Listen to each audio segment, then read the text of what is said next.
Bismillahirrahmanirrahim. Assalamualaikum warahmatullahi wabarakatuh. Alhamdulillahi rabbil alamin wa bihi nasta'in wa ala umuri dunya waddin. Asyhadu an la ilaha illallah wahdahu la syarika lahu jalla fi 'ula wa asyhadu anna sayyidana Muhammadan abduhu wa rasuluh.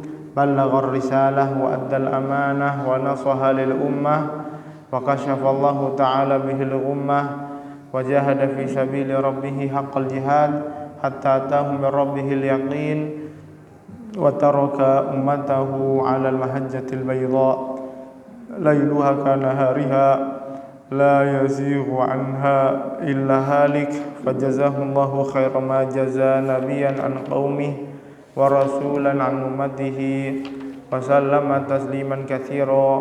Amma ba'du. Ikhwani fiddin rahimani wa rahimakumullah, jamaah serta itikaf 10 hari terakhir Ramadan Masjid Mahfazah yang dimuliakan Allah Subhanahu wa taala.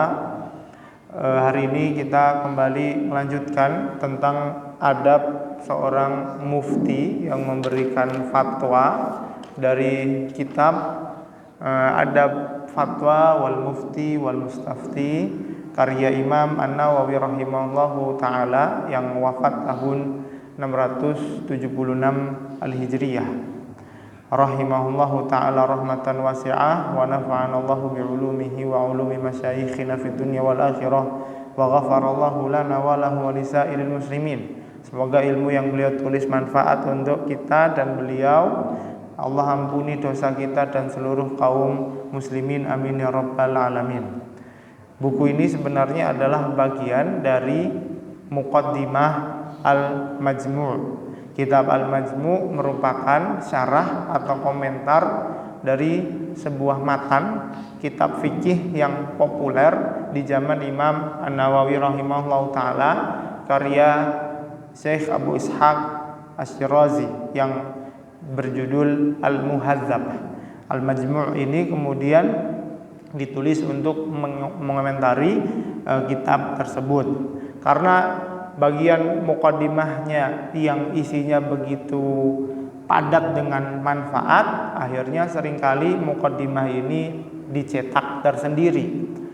Lebih dari itu, bahkan ada bagian dari muqaddimah tersebut yang sekarang kita kaji yang khusus bicara tentang etika, adab, berfatwa, mengabarkan hukum Allah Subhanahu wa taala, juga etika orang yang menyampaikan fatwa atau mufti, dan adab mereka yang bertanya meminta fatwa atau disebut mustafti.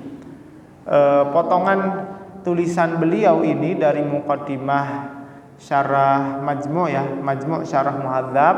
Di dalamnya ada muqaddimah, kemudian ada adab mufti, lalu ada adab fatwa, dan yang terakhir ada adab mustafti.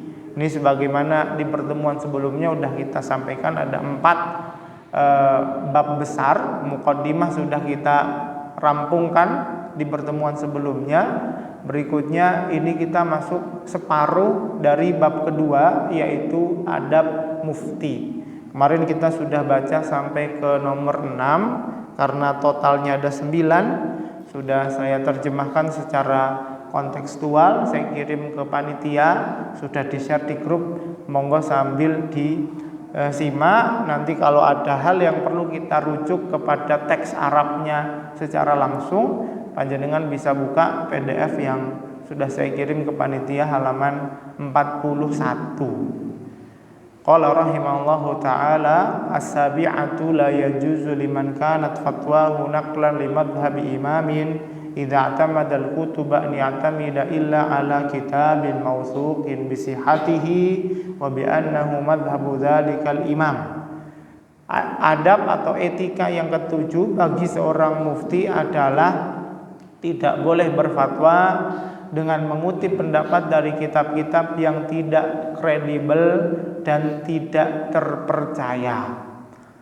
Karena dalam penulisan pendapat imam sebuah mazhab, penulisan contohlah pendapat Imam Syafi'i.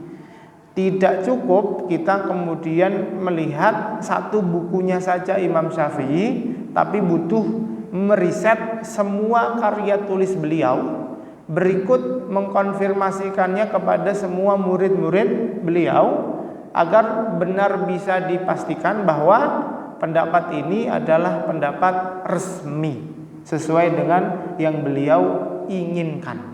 Karena kalau tidak melalui sistematika ini, salah-salah kita kemudian bisa jatuh dalam kondisi berdusta atas nama Imam Syafi'i, berdusta atas nama Imam Ahmad, berdusta atas nama para ulama.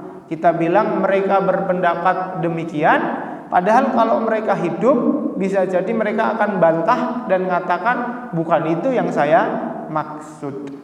Sehingga fase penulisan mazhab sendiri, mazhab Syafi'i mengalami beberapa fase, mulai dari perintisan di zaman Imam Asy-Syafi'i, fase kemudian penukilan di zaman murid-muridnya Imam Muzani dan Imam Al-Buwaiti, lalu fase penyebaran yang kemudian terkenal di daerah Irak dan juga Syam atau sekitar Mesir. Lalu kemudian fase yang keempat, fase pentahqiqan, fase tahrirul madhab. Apa itu tahrir al-madhab? Artinya meriset ulang satu persatu pendapat yang disebutkan oleh semua ulama sebelum zaman Imam Ar-Rafi'i dan Imam An-Nawawi. Jadi Imam Rafi'i dan Imam An-Nawawi, dua tokoh ini yang kemudian punya andil besar, hidup mereka pakai untuk meriset semua pendapat ulama madhab yang datang setelah Imam Syafi'i, murid-muridnya, karya tulisnya. Zaman waktu itu belum ada grup WA, kan susah juga koordinasinya. Mereka akhirnya keliling dunia nyari semua kitab karya murid-murid Imam Syafi'i, dikumpulkan, diriset satu persatu, dibandingkan, dicocokkan, disesuaikan. Oke, sampai kemudian jadilah sebuah kitab karya Imam Ar-Rafi'i yang disebut Al-Muharrar. Itu punya Imam Ar-Rafi'i. Lalu Imam An-Nawawi dalam berbagai kitabnya. Imam Nawawi tidak hanya punya satu, beliau punya Majmu' yang kita baca sebagiannya ini, beliau punya Raudhatut Thalibin, beliau punya Minhajut Thalibin, dan karya-karya yang bersinggungan dengan fikih lainnya seperti Syarah Sahih Muslim yang tentu juga ada fikihnya. Buku-buku Imam Nawawi dan Imam Ar-Rafi'i inilah yang kemudian dijadikan sandaran seluruh ulama yang datang setelahnya. Ini yang kemudian Imam Nawawi maksud dalam etika yang ketujuh, tidak boleh kita menukil pendapat kecuali dari buku-buku yang kredibel dan resmi secara madhab. Jadi ketika orang itu menukil misalkan dari Imam Al-Ghazali, Imam Ghazali punya kitab Al-Wasit, Al-Basit, Al-Wajiz. Kalau kita nukil dari salah satu kitab ini, justru pendapat itu tidak kredibel dalam mazhab. Kenapa? Karena zaman Imam Al-Ghazali, zaman itu belum muncul kemudian pendapat ofisial. Munculnya setelah zaman Imam An-Nawawi dan Imam Ar-Rafi'i. Baru di fase terakhir, fase kelima sampai hari ini, muncullah kemudian dua ulama besar yang kita kenal, Imam Ibnu Hajar dan Imam Romli. Kemudian memastikan pendapat yang dinukil Imam Nawawi dan Rafi'i itu benar, dan menambahkan perkara-perkara baru yang belum disebutkan Imam Nawawi dan Imam Rafi'i sebelumnya dalam dua kitab beliau yang fenomenal, Tuhfatul Muhtad karangan Imam Ibnu Hajar dan Nihayatul Muhtad karangan Imam Romli. Kitab Tuhfatul Muhtad ini yang kemudian oleh Imam Asy-Syarwani ditulis dalam bukunya Hasyiah. Jadi komentar tulisan Imam Nawawi dikomentari lagi. Nah, buku ini yang kemudian sampai sekarang dijadikan rujukan bagi yang ingin berfatwa, maka setidaknya merujuk kepada 3 kitab. Ini saya sebutkan dalam konteks kita orang Indonesia yang bermadzhab Syafi'i. Selebihnya kalau panjenengan ikut organisasi tertentu, ya berarti ikut pendapat resmi organisasi, sesederhana itu. Tapi kalau organisasi sifatnya lokal, ya nasional saja, di Indonesia saja. Tapi kalau panjenengan pakai mazhab, itu internasional. Dalam dunia internasional Islam, 4 mazhab itu diakui. Kalau kita ke Mekah, Madinah, terus kita sholat gimana, kita bilang ngajinya di mana, kita bilang NU atau Muhammadiyah, ya ora kanggo. Orang sana nggak kenal NU Muhammadiyah, orang sana kenalnya 4 mazhab. Makanya kemudian ajakan untuk ayo kita belajar mazhab itu sebenarnya ajakan internasional. Kalau kita ngajak orang untuk ayo ikut gabung dalam organisasi, itu ajakan yang baik. Tapi skalanya, mentoknya hanya nasional. Makanya kemudian tidak ada kontradiktif. Justru ya kalau umumnya kita di Indonesia pakai organisasi silahkan. Kalaupun mau keluar negeri, kita bisa pakai standar imam 4 mazhab.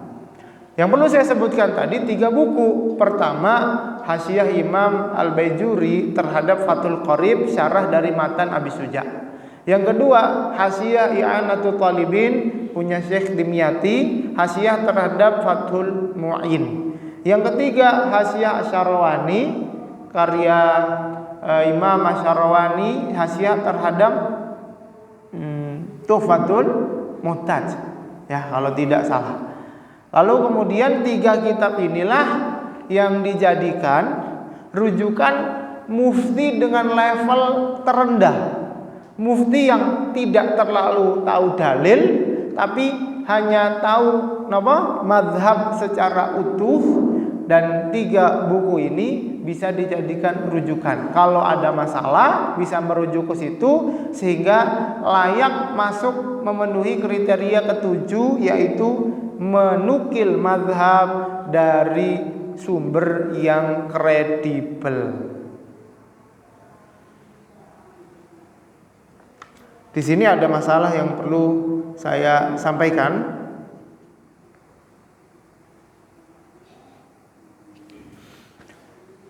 La yajuzu li muftin, halaman 42, ala madhab Syafi'i, tidak boleh bagi seorang mufti dalam madhab Syafi'i idza i'tamada naqla an yaktafi bi musannafin aw bi musannafaini wa nahwihima min kutubil mutaqaddimin wa aktsaril mutaakhirin li kathratil ikhtilafi bainahum fil jazmi wat tarjih.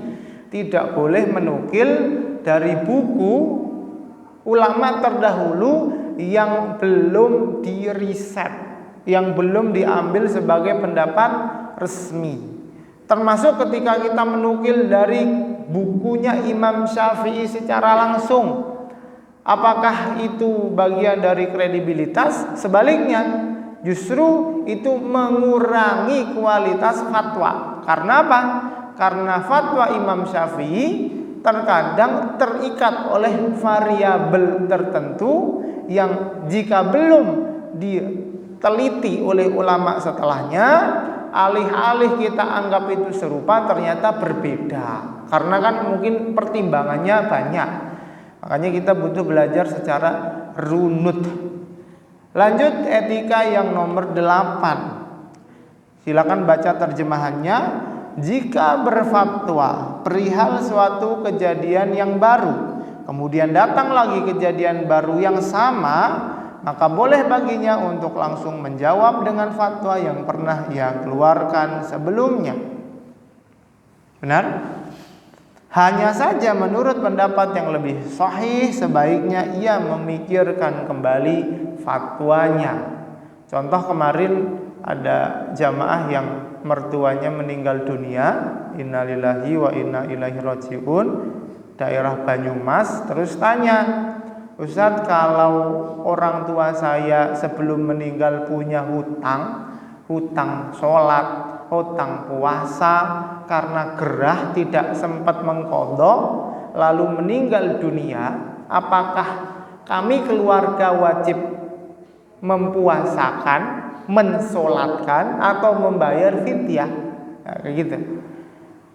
Terus ketika kejadian berikutnya ada kasus yang serupa, bolehkah orang yang ditanya menjawab langsung seperti jawaban sebelumnya?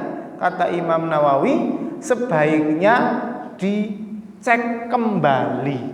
Kenapa? Siapa tahu ada hal yang kelewat untuk memastikan bahwa pendapat yang dinukil itu benar-benar resmi.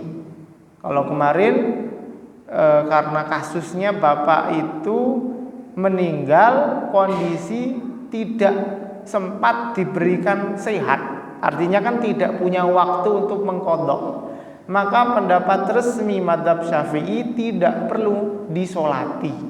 Begitu juga puasa. Ketika puasa itu dia sakit sampai meninggal dunia dan tidak ada kesempatan sehat untuk mengqadha, maka tidak wajib dipuasakan. Selebihnya ada keterangan tambahan bagi yang ingin sholatkan, bagi yang ingin bayar fidyah. Nanti kita ngobrol saja setelah kajian. Lanjut yang ke-9, mufti tidak boleh sekedar menjawab persoalan ini masih diperselisihkan ulama. Loh, persoalan ini terdapat 3 pendapat. Seperti kasus tadi, dalam mazhab Syafi'i, ketika orang itu meninggal dan punya tanggungan sholat, itu detailnya ada 3 pendapat. Ada 3 pendapat. Ada yang resminya tidak perlu disolati. Imam Tajuddin As-Subuki kemudian mensolati keluarganya yang punya utang. Ada juga pendapat yang membayar fidyah dikiaskan kepada puasa. Ketika ada yang tanya, mufti tidak boleh bilang di dalam masalah ini ada 3 pendapat terus titik meneng aja. Atau dia ngasih tahu ada yang begini, ada yang begitu, ada yang begini, terus diam saja tanpa memberikan arahan. Itu justru akan membingungkan. Lebih dari itu, kadang orang fajir itu pelaku maksiat, orang Islam tapi seneng cari celah, ngakali syariat, menjabarkan semua pendapat kepada orang-orang tersebut. Mereka justru malah mencari enaknya. Enake piye yo? Jare ustaz iki ana pirang pendapat, terus yang paling cocok karo aku ndi yo gitu. Justru sebaliknya, fatwa itu dianjurkan agar mengikuti pendapat resmi. Bahkan dalam kitab-kitab fatwa para ulama mengharamkan, haram berfatwa kecuali lewat pendapat ofisial yang resmi. Kalau makomnya fatwa gitu. Kalau kita di sini bukan fatwa, ini kita ngobrol-ngobrol, kita ngaji. Maka ketika mengkaji boleh kita kemudian ngasih tahu, oh ketika kasus seperti itu ada pendapat ini, ada pendapat ini, ada pendapat ini, yang resmi seperti ini, kalau mau melakukan itu ya boleh, dan sebagainya. Itu memang beda. Ini terutama buat para hakim yang ada di pengadilan atau tokoh-tokoh besar yang sering ditanyakan fatwa hukum tertentu. Kadang kan waktu ditanya yang hadir ratusan orang. Kalau kita jabarkan semua bisa jadi madorot. Yang hadir gak semuanya kan baik niatnya. Bisa jadi mereka gunakan untuk sesuatu yang tidak layak. Di sini juga disebutkan tentunya, sebentar. Redaksi. Oke, kita baca. Wa maksudul mustafti, halaman 44. Tujuan dari orang yang bertanya adalah bayanu ma ya'malu bihi. Harusnya apa arahan yang saya kerjakan. Fayam bagi an yajzima lahu bima huwa rajih. Harusnya langsung dijawab yang rajih. Rajih itu artinya pendapat yang kuat, pendapat resminya seperti ini. Fa illam ya'rifhu tawaqqafa hatta yazhar aw yatrukal ifta. Kalau dia memang enggak tahu ya sudah, diam dulu atau jawab bilang enggak tahu. Ada beberapa fenomena terkait misalkan ketika menyikapi persoalan fikih, beberapa asatid ada yang kemudian menggunakan fikih tarjih. Ini di luar ormas ya. Kalaupun ormas, tarjihnya Muhammadiyah itu sifatnya kolektif, orang banyak. Tapi ada juga fenomena beberapa asatid yang mereka itu merojihkan versi mereka sendiri. Jadi mungkin karena pengalaman ngajinya dulu seperti apa, umumnya yang alumni Saudi, kemudian atas dasar riset yang mereka lakukan, kemudian mereka katakan rojih menurut saya yang ini gitu. Apakah boleh Ustaz seperti itu? Ya boleh. Memang anjurannya adalah kalau ada yang nanya, kita jawab yang rojih seperti apa. Tapi kalau kita lihat klasifikasi mufti yang kemarin, kita sebagai orang yang sama Imam Nawawi saja makomnya jauh, kita bilang rojih menurut saya itu kok kayaknya kurang pas. Sekelas Imam Nawawi saja itu nggak bilang rojih menurut saya. Imam Nawawi akan bilang pendapat resmi mazhab ini, cuman yang saya pilih yang ini. Beliau nggak bilang rojih. Beliau tidak bilang pendapat saya lebih kuat dari pendapat mazhab Syafi'i, enggak. Beliau bilang pendapat yang kuat mazhab ini, kalau ada yang bantah tak bantah balik gitu. Pendapat resmi kayak gini. Cuman secara pribadi saya prakteknya yang ini. Itu sekelas Imam Nawawi. Maka ketika ada orang, satu orang bahkan kemudian mengatakan rojih menurut saya ini, rojih menurut kurang pas mungkin ya. Setelah kita baca ini kok kayaknya kurang pas. Kalaupun organisasi tertentu menggunakan tarjih secara kolektif, termasuk sistem ini yang dianut MUI Pusat Jakarta, Majelis Ulama itu kan orang banyak, para kiai, alim ulama. Ketika membahas sesuatu masalah, mereka itu secara kolektif, masing-masing urun rembuk sampai akhirnya sepakat, oke, dijadikan fatwa. Nah, itu pun rojih menurut sekian banyak ratusan kiai dan ulama. Jadi kita tetap tenang gitu loh. Kita tenang, oh ini hasil musyawarah yang mengedepankan maslahat. Jadi nggak ada faktor emosional gitu, nggak ada. Kan ada juga ya namanya manusia kan. Kadang kalau pendapat sendiri karena yang nanya gimana atau yang ditanya seperti apa, kebawa emosi akhirnya udahlah diginikan aja. Tayyib. Lanjut ke pasal berikutnya halaman 44 fi adabil fatwa.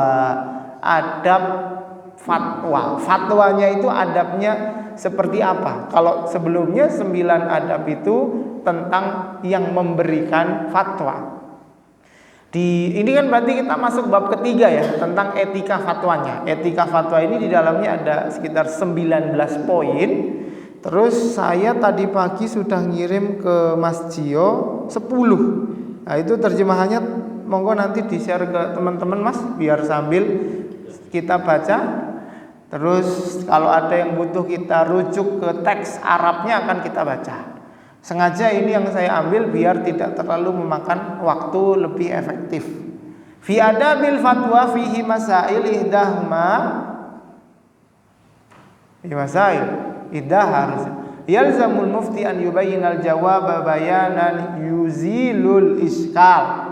Yang pertama, mufti harus benar-benar menjelaskan fatwanya dengan sangat rinci dan detail sekira orang yang minta fatwa benar-benar paham dan tidak ada janggal sedikit pun. Kemudian baru ia meringkas menjadi lebih sedikit dan lebih simpel. Karena memang kondisi satu kasus dengan kasus yang lain punya hukum yang berbeda. Saya kasih contoh. Misalkan kemarin ada yang tanya, Ustadz, kalau punya hutang puasa bagaimana hukumnya? Boleh orang yang jawab itu menjelaskan sekian keadaan itu boleh. Tapi tetap diarahkan. Terakhir dari sekian pendapat ini arahnya yang paling tepat kasus ini adalah pendapat yang ini. Orang yang punya hutang ketika berpuasa itu ada 4 kasusnya. 1, jika dia tidak puasa karena uzur, tidak sehat lagi. Punya uzur, tidak dapat kesempatan. Yang kedua, punya uzur, punya kesempatan. Yang ketiga, tidak punya uzur, punya punya kesempatan. Yang keempat, tidak punya uzur, tidak punya kesempatan. Yang pertama yang punya uzur dan tidak punya kesempatan, tidak wajib membayar hutang puasa. Artinya kalau sudah meninggal tidak perlu diposoni, tidak perlu dibayarkan fidyah. Yang kedua, ketiga, dan keempat, yang punya uzur punya kesempatan, artinya sakit, sempat sehat, terus meninggal dunia. Itu punya kesempatan ketika sehat untuk bayar hutang, tapi nggak sempat. Yang ketiga, tidak punya uzur. Jane ki yo nggak mboten gerah, tapi karena kriminal males nggak puasa, nggak punya uzur, tidak punya kesempatan, meninggal duluan, atau tidak punya uzur tapi punya kesempatan. 3 keadaan ini mereka semua wajib bayar. Bisa dengan dipuasakan, bisa dengan membayarkan fidyah. Satu harinya 1 mud, sekitar 600 sampai 700 gram beras. Bisa diserahkan kepada 1 orang fakir miskin, atau misalkan kalau hutangnya 30 hari, 700 gram kali 30 dikasihkan ke 1 orang juga boleh. Yang nggak boleh kalau 1 mud dibagi ke 2-3 orang, nggak boleh. Penjelasan berapa menit ini? 3 menit ini kan panjang lebar, jelimet, masuk sana masuk sini. Orang yang tanya kira-kira paham nggak? Ya mumet mesti. Kok penjelasannya dawa banget. Intinya apa Ustaz? Intinya kasusnya panjenengan karena bapak gerah udur, kemudian meninggal tidak ada kesempatan sehat, maka hukumnya tidak perlu puasa, tidak perlu bayar fidyah. Beres. Jadi bagaimana jawaban itu benar-benar menyelesaikan masalah. Itu etikanya orang yang mengeluarkan fatwa. Lanjut yang kedua. Tidak boleh bagi seorang mufti menjawab sekedar dengan apa yang diketahuinya saja. Teks Arabnya halaman 46. Baik. Jika persoalan yang ada memiliki celah atau motif yang lain, maka katakanlah jika kasusnya begini, maka jawabannya begini. Jika kasusnya begitu, maka jawabannya begitu. Ini kemarin juga ibu-ibu ada yang tanya, Ustadz, saya kalau safar kemudian mau jamak, boleh nggak saya jamak di rumah? Terus kalau saya misalkan lagi safar, lalu saya pulang ke rumah belum sempat sholat, boleh nggak jamaknya di rumah? Kundur dari safar. Itu kan 2 kasus, 2 keadaan dengan 2 hukum yang berbeda. Maka kita jawab, kalau untuk safar karena jamaknya itu sebabnya perjalanan, maka hukumnya nggak boleh sholat di rumah, harus safar dulu baru sholat jamak qashar. Sebaliknya jika kasusnya dia baru pulang safar, zuhur asar tak jamak takhir lah, ngoten sih. Terus perjalanan, macet, mudik dan sebagainya, nggak bisa melipir, mampir masjid. Terus gimana? Wes terlanjur kadung sampai rumah, boleh jamak nggak Ustaz? Ya kalau sudah masuk asar mau nggak mau tetap disolati jamak. Lang zuhurnya sudah lewat, kita niatnya takhir, ya sih. Tidak niat jamak pun kita sholatnya gimana? Jamak juga, karena sudah masuk asar. Nah, itu jawabannya boleh seperti itu. Hukum aslinya makruh, cuman karena kemudian ada uzur tidak bisa melipir tadi, makruhnya hilang jadinya mubah. Itu kan kasus per kasus spesifik dengan hukum yang berbeda. Dalam kajian fikih ketika panjenengan kaji menggunakan metodologi fikih hadis, rincian seperti ini nggak ada. Rincian kayak gini hanya bisa kita temukan dalam Hasyiah Baijuri, Hasyiah I'anatul Talibin, Hasyiah Imam Masyarowani, kayak gitu. Kalau kita cuman baca syarah Umdatul Ahkam, syarah Bulughul Maram, syarah Sahih Bukhari, syarah Sunan Tirmidzi atau Abu Dawud, ya gimana nemuin kayak gini? Susah sekali. Karena memang secara penyusunan tidak sistematis untuk masalah fikih. Nah, ini kemudian dari sini kita akan tahu penting juga ternyata ngaji fikih itu penting juga. Walaupun pada akhirnya panjenengan tidak bermazhab, tapi belajar mazhab itu membantu menata folder-folder kitab fikih yang ada di kepala kita itu biar nggak mumet. Kasus puasa rinciannya apa? Kasus sholat rinciannya apa? Toharoh kalau wudu, kalau mandi, kalau tayamum, kalau menghilangkan najis rinciannya apa? Detail sekali. Dan itu manfaatnya luar biasa, memudahkan kita untuk menjawab permasalahan sehari-hari. Nomor 3, masih halaman 46 nggih. Nomor 3, adabnya fatwa. Jika orang meminta fatwa merupakan orang yang sulit paham. Wah, ini agak sensitif ini. Karena ada juga jamaah itu yang tanya, cuman ketika dijelaskan itu agak susah memahami. Istilahnya Imam Nawawi di sini, idza kanal mustafti ba'idal fahmi. Ba'idal fahmi itu caranya kita mungkin agak bodoh lah, tidak sekolah, akademiknya rendah. Oke? Falyarfuq bihi. Tolong jangan diisin-isin ya, tapi apa? Mufti harus ramah dan sabar untuk menjelaskannya hingga penanya benar-benar paham. Sungguh hal ini merupakan pahala yang sangat besar. Macam-macam sih orang kalau tanya itu harus sabar. Jangan terus malah diisin-isin atau malah dipamerkan ke netizen kalau ini orang lain sudah pada paham kok jenengan nggak paham-paham. Jangan. Proses menemani mereka paham agama itu pahala, ibadah itu. Jadi gini paham nggak? Oh boten, berarti coba saya carikan cara lain. Oh mungkin perlu ditulis. Kemarin di Mudal ada yang tanya waktu pengajian itu saya nyinggung tentang zakat. Sudah saya jelaskan panjang lebar. Ternyata habis pengajian bapaknya datang lagi ke masjid, sudah kundur. Datang lagi ke masjid karena saya masih ngobrol bapak-bapak di masjid. Bawa kertas, bawa pertanyaan 1, 2, 3. Terus Ustadz Nyun Sewu ini mau tanya titipannya istri, mintanya dituliskan Ustadz. Jadi kalau cuman ditanya terus jenengan jawab, saya nyampaikan takut tidak dipercaya.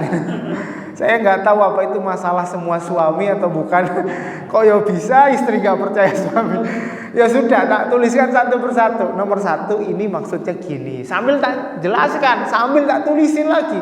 2 kayak gini, nomor 3 kayak gini. Pun nomor dereng. Oh ini tambahannya ini, keterangannya ini. Seperti itu.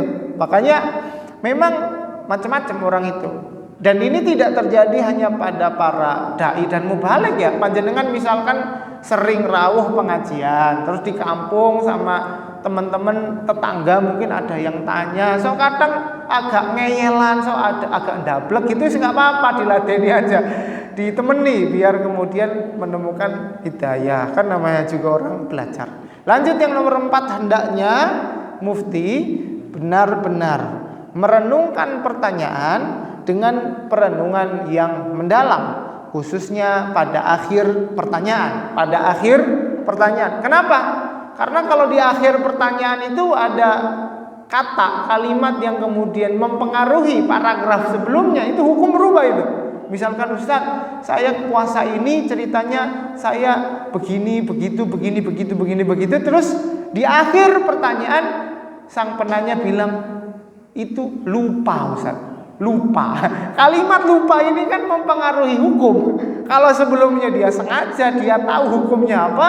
Kalau lupa, itu hukumnya apa kan beda. Makanya kemudian mau nggak mau harus cermat, harus bertanya agar tidak salah paham. Di sini kita perlu baca apa yang ditulis Imam An-Nawawi halaman 47. Qala Saimari, Imam atau Syekh Saimari ini kan gurunya Imam Al-Mawardi.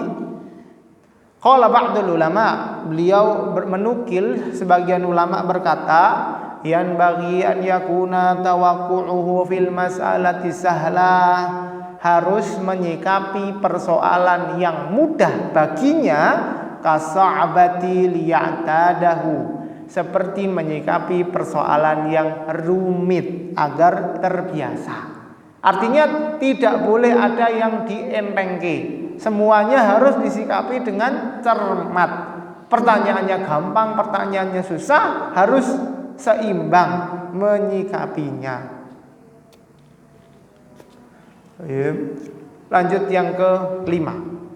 Adab fatwa yang kelima, dianjurkan untuk membacakannya kepada semua orang-orang yang hadir saat itu, kemudian membahasnya dengan tenang dan bijak, sekalipun dengan orang yang tidak selevel atau muridnya. Jadi kalau ada yang tanya, biasanya saya pribadi kemudian mengulang pertanyaan dari penanya. Oh, ini ada pertanyaan, maksudnya ini. Bener nggak Bu? Gitu. Bener nggak Pak? Oh, kalau saya kurang pas, tolong ditambahin apa? Biar semua yang hadir dengar. Siapa tahu ketika kita bacakan ulang pertanyaan itu, ada hal yang kemudian luput. Ternyata kita nggak ngeh, tapi yang hadirin ini pada ngerti. Sehingga ketika keliru, kalaupun tidak disampaikan secara langsung, selesai majelis, bisa ada yang mengingatkan, Ustaz tadi kok kayaknya keliru Ustaz, bukannya ini dan itu Ustaz. Dan hal itu saya katakan lumrah, tidak perlu sungkan, tidak perlu kemudian nggak enakan. Justru para dai dan mubaligh itu perlu untuk terus didampingi. Kalau memang ada kleru-klerunya, kita ingatkan. Justru di situ mereka akan sangat bersyukur. Alhamdulillah ada yang ingatkan. Berarti kan posisinya tawasau bil haqqi. Tawasau bil haqq artinya saling mewasiatkan kebaikan, kebenaran. Ustaz tadi keliru, yang benar ini Ustaz. Gitu. Jadi sama-sama saling memberikan perhatian. Kecuali, di sini ada pengecualian di halaman 48. Kata Imam An-Nawawi, illa an yakuna fiha ma yaqbuhu ibda'uhu, kecuali dalam pertanyaan itu misalkan ngirim kertas, mau nanya langsung malu. Di kertas itu dia udah tulis, Ustadz saya punya masalah pribadi ini dan ini. Maka hal-hal yang tidak layak untuk disampaikan itu tidak boleh disampaikan, karena sifatnya mungkin aib atau sesuatu yang kalau disebutkan itu tidak layak. Au yuthiru sa'il kitmanahu. Yang kedua, atau penanya sudah langsung request, Ustadz tolong ini jangan dibacakan keras-keras.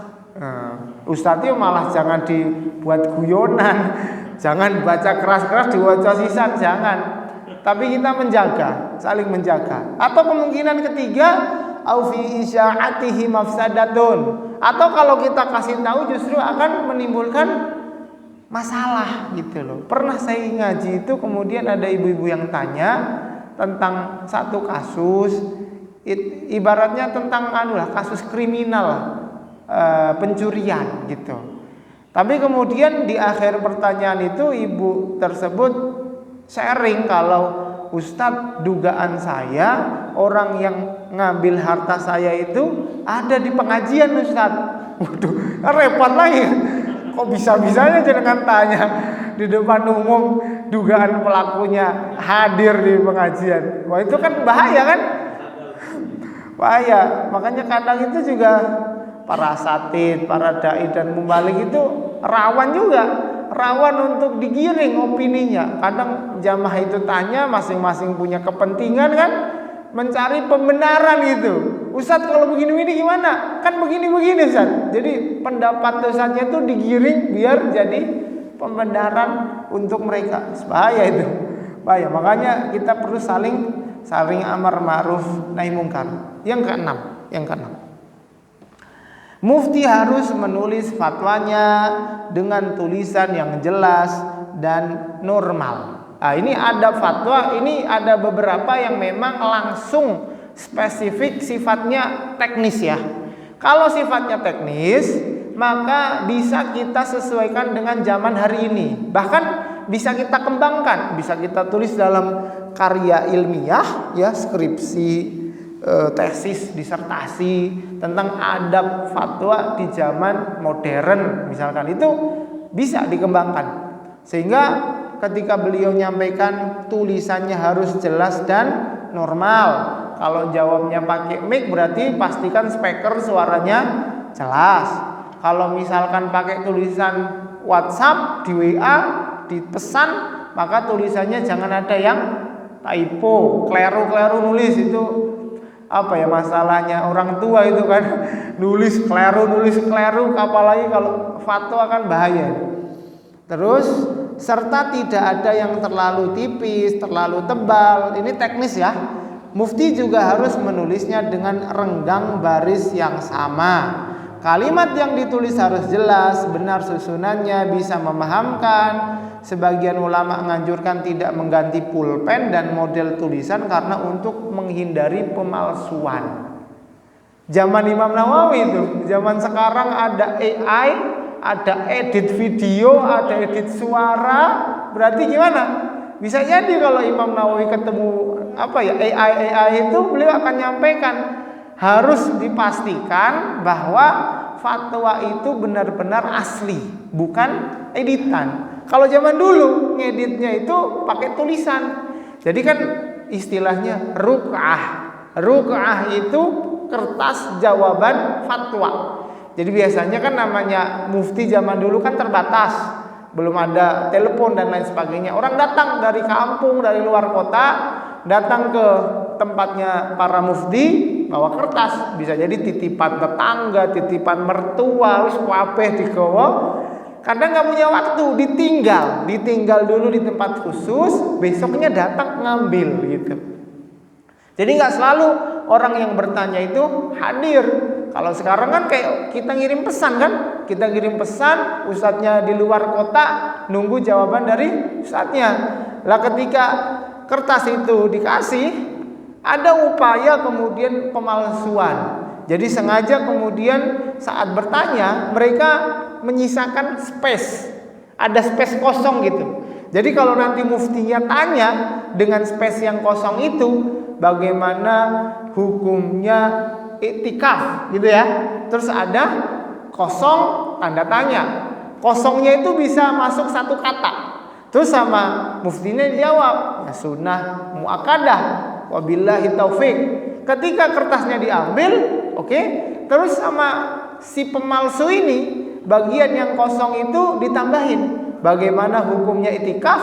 Ditambahin di kuburan Mbah Yai ini. Terus disebarluaskan. Kata ulama fulan, fatwanya sunnah muakkadah iktikaf di makamnya Kiai fulan. Itu kan pemalsuan. Sama hari ini ketika pesan-pesan di media sosial, ketika dijawab siapapun itu, terus bisa dikopas, bisa diedit, itu memang rentan, rawan sekali. Makanya kemudian sekelas MUI ketika ingin ngeluarin fatwa kan lampiran, menimbang, mengingat, memutuskan, tanda tangan, dan formatnya itu rapi. Kalau ada pemalsuan, kelihatan ini siapa yang memalsukan gitu. Jadi memang hal-hal teknis seperti ini kadang perlu ngerti juga ya. Kadang kita yang sering mungkin belajar mungkin perlu ngerti juga edit video, edit suara, tulisan, biar jangan sampai kemudian terjadi pemalsuan. Taib. Yang ketujuh, jika halaman fatwa baru hendaklah menulis dari kiri juga menulis bismillah, alhamdulillah, la haula wala quwata wabillahi taufik, dan seterusnya. Ini perlu saya sampaikan, ini masuk ke ranah yang sangat teknis. Kalau orang dulu itu kan ketika menulis fatwa, mereka kan dikasih apa? Dikasih kertas. Lalu kertas itu nanti yang kemudian ditulis. Karena mungkin jawabannya panjang, nggak muat, iya nggak? Karena nggak muat, kemudian nanti halaman berikutnya biar kemudian rapi ditulis dari kiri atas. Ini teknis sekali. Nah, kalau hari ini kemudian kita turah-turah kertas ya nulis langsung di tengah, nggak ada masalah. Tapi yang menarik di sini, di mana kemudian Imam An-Nawawi menyinggung beberapa masalah, yaitu tentang anjuran menulis kalimat thayyibah seperti halaman 49. Wa yustahabul isti'adzatu minasyaiton, dianjurkan menulis a'udzubillahi minasyaitonirrajim. Wa yusammillaha, kemudian menuliskan bismillahirrahmanirrahim. Terus ketika mau jawab tulisannya, jawabannya wabillahi taufik, semoga Allah memberikan taufik begini dan begitu. Itu bagian dari budaya. Makanya ketika panjenengan tanya, mungkin hari ini kalau Ustadz itu jawab, setelah menyampaikan jawabannya, kemudian Ustadznya bilang wallahu a'lam, seperti itu. Itu bagian dari budaya yang sangat baik. Halaman 50, monggo dilihat halaman 50 teks Arabnya. Qala Saimari wala yada'u khatma jawabihi biqaulihi, dan jangan sampai lupa menutup jawabannya dengan kalimat wabillahi taufik. Kalau sekarang kan wallahu a'lam. Kalau zaman dulu sampai di tulisan itu wabillahi taufik, semoga Allah memberikan taufik. Maksudnya semoga jawaban ini benar gitu loh.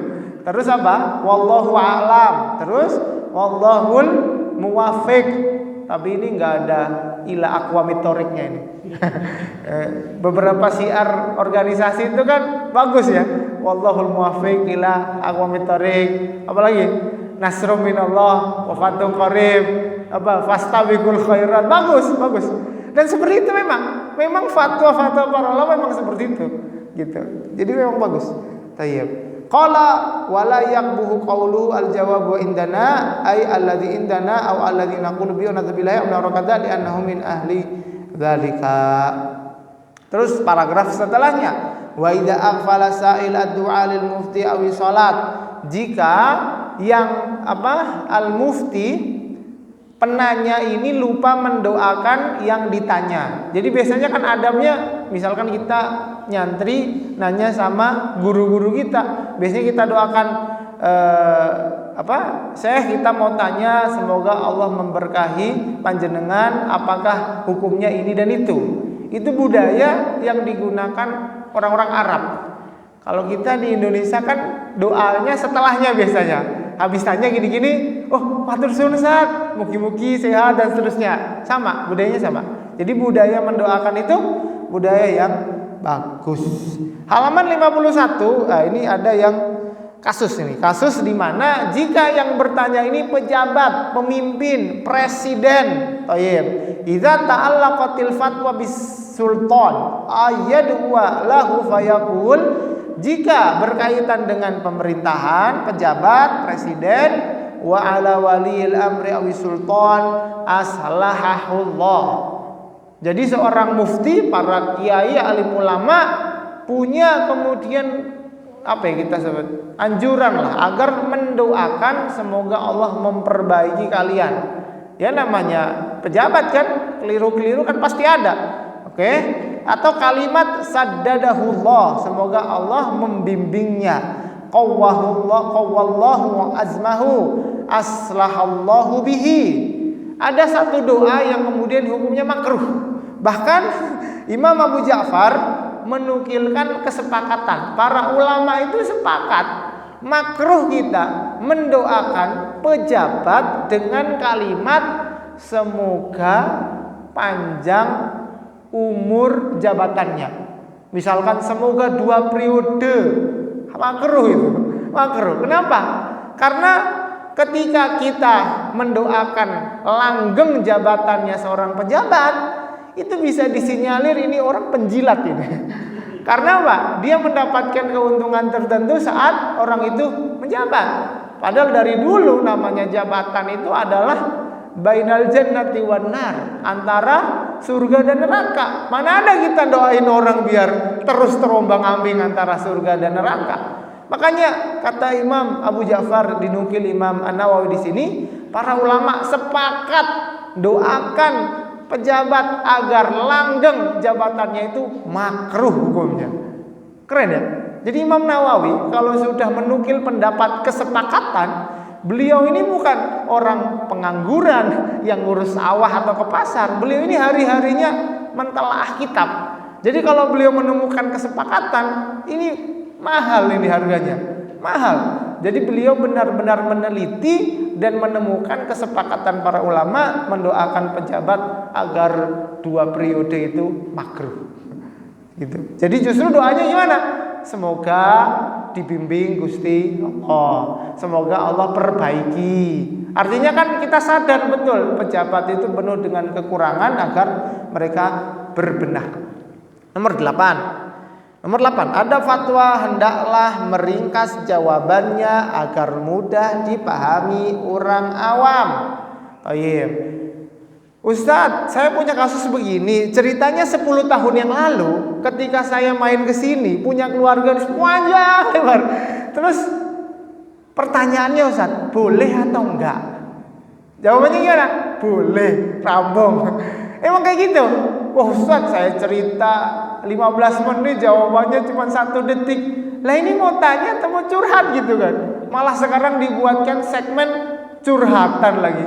Nggak ada kayak gitu. Orang kalau sibuk dengan ilmu, ya kita bagaimana diajarkan agar jangan sampai ada hubungan emosional antara kita dengan penanya.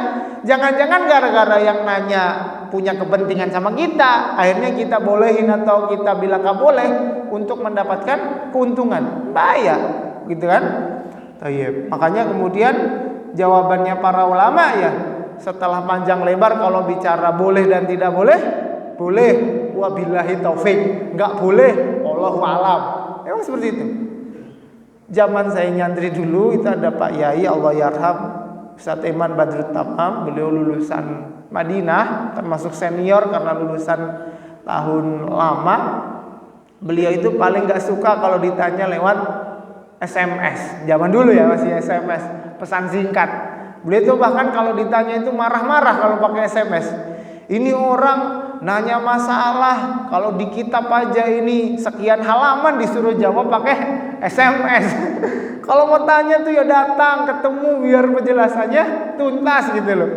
Tapi ya ada benar juga beliau. Tapi juga di sini juga kita tahu bahwa kan nggak semua orang juga bisa datang, bisa ketemu. Jadi ketika memang keterbatasan itu telepon atau lewat pesan ya bismillah saja, semampunya kita memberikan bantuan. Yang ke-9, adab fatwa jika ditanya tentang sesuatu yang tampaknya pembatal Islam atau kekufuran. Misalkan ada orang yang ngaku saya ini lebih jujur dari Nabi Muhammad. Konteks seperti ini, saya menceritakan orang yang melakukan pembatal keislaman. Saya cerita ada orang yang ngaku Tuhan. Apakah saya yang menceritakan kekufuran itu saya kafir? Jawabannya enggak. Karena orang yang menceritakan kekufuran, dia sedang tidak melakukan kekufuran. Konteksnya sedang menceritakan kriminal orang lain, gitu. Ada orang yang ngaku saya lebih jujur dari Nabi, saya Tuhan atau sejenisnya, itu kan kafir ya. Kemudian ada yang tanya, Ustadz hukumnya apa nih Ustadz? Ada yang bilang bisa ngobrol sama malaikat. Bisa jadi ketika kita lihat hukumnya dalam kitab fikih, para ulama sepakat orang itu murtad dan hukumannya nanti apa? Dibunuh. Tapi ketika menjawab, apalagi makomnya atau sifatnya adalah fatwa, tidak boleh kita sembarangan jawab dengan mengatakan orang itu halal darahnya, orang itu tumpahkan darahnya, nggak boleh, kayak gitu nggak boleh. Tidak punya etika kayak gitu, nggak punya etika. Harusnya gimana? Harusnya jawabannya adalah jika perkataan itu benar, maka konsekuensinya adalah demikian. Jika sang pembicara mengaku atau ada saksi yang melihat seperti itu, maka konsekuensinya adalah murtad. Jika murtad, maka tugas hakim adalah menyuruh dia bertobat. Jika bertobat, maka dosanya diampuni. Jika tidak bertobat, maka dihukumi demikian. Jadi seperti itu jawabnya. Bukan kemudian karena terbawa emosional, udah gak suka sama orangnya, terus kita jawab dengan kalimat-kalimat yang provokatif. Ya seperti itu. Halal darahnya, itu kan kacau. Masyarakat kan yang dengerin orang banyak. ada yang mantan preman gua. Tahu-tahu habis ustadznya bilang halal darahnya diparani di rumahnya langsung dipenggal. Bahaya. Enggak beretika seperti itu. Lanjut yang ke-10, jika media fatwa terbatas, maka hendaknya mufti tidak menulis fatwa di media lain agar tidak disalahgunakan. Maksudnya ketika zaman dulu orang itu menulis dalam lembaran kertas, terus kertasnya nggak cukup nih, ya sudah, lebih baik ambil kertas baru sehingga jawabannya itu utuh dalam satu media gitu. Kalau hari ini kan ya alhamdulillah ya, kita nulis di pesan ya cukup, buku ya kertas ya murah-murah, turah-turah, artinya sudah nggak ada masalah zaman kita. Intinya ketika kemudian terjadi kasus seperti ini, diharapkan kita punya upaya agar jangan sampai orang yang bertanya itu salah paham atau orang jahat itu menyalahgunakan fatwa yang kemudian dikeluarkan itu untuk kepentingan mereka sendiri. Sampai di sini berarti kita sudah separuh ya. Kan tadi saya bilang ada sekitar 19, ini di bab ketiga tentang adab fatwa. Semoga Allah Subhanahu wa taala terus membimbing kita di jalannya yang lurus. Ini kemarin di pondok saya print, kalau panjenengan mau naskahnya silahkan di print sendiri. Kalau mau dibawa ini silahkan buat fotokopi. Kalau yang punya PDF mau di print berwarna ya monggo. Ngoten nggih. Semoga Allah Subhanahu wa taala terus memberikan kita taufik, hidayat, kemampuan untuk bisa terus beramal soleh di momen 10 hari terakhir ini. Termasuk bentuk ibadah kita adalah bermudarosah. Ngaji seperti ini juga ibadah. Jadi panjenengan jangan salah paham bahwa wah ngaji ngelongi ibadahku, wiridku. Enggak, nambah justru. Ibadah ngaji seperti ini menambah amal soleh kita di sisi Allah Subhanahu wa taala. Allah Subhanahu wa taala berikan kita ilmu yang bermanfaat. Allah bimbing kita untuk bertemu dengan orang-orang baik di sekitar kita, dengan terus mengupayakan kita membersihkan hati ya. Momen 10 hari terakhir semoga jadi wasilah hati kita semakin suci, hati kita semakin bersih. Allahumma inna nas'alukal huda wat tuqa wal afafa wal ghina. Allahumma arinal haqqa haqqan warzuqna ittiba'ah wa arinal batila batilan warzuqna ijtinabah. Allahumma inna nas'alukal jannah wa ma qarraba ilaiha min qawlin aw amal wa na'udzubika minan nar wa ma qarraba ilaiha min qawlin aw amal. Allahumma innaka afun karim tuhibbul afwa fa'fu anna ya karim.